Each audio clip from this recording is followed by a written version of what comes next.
wasiwasi watu wa Kwale. Yule ambaye andama chanini Mchina, achani Mwindi, hiyo haijalishi.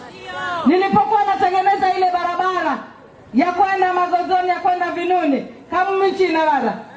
Leo hii nimeleta kwa kampuni Empowerment, nikauzwa kabila rangu. Sasa yule mwenye kuzungumza na kusema achani si Mdigo, hatukuambiwa ugavana umeambiwa kabila fulani. Tumesema tutachagua kiongozi ambaye atafanyia kazi wa Kwale. Ndivyo ama sivyo?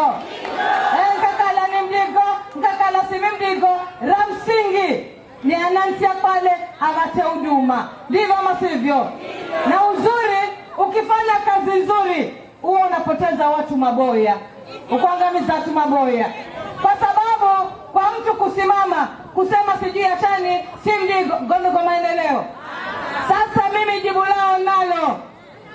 Jibu ya wale wote ambao wananitukana, jibu ya wale wote ambao wananikejeli, jibu lao ni kazi ambayo naifanya.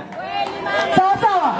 Waambieni mimi majibu yangu ni haya ya maendeleo. Leo hapa tunapeana empowerment, tunapeana kampuni tena na zina provide vitu kama hivi. Tunapeleka vijana driving, tunapeana basari, tunapeana checks za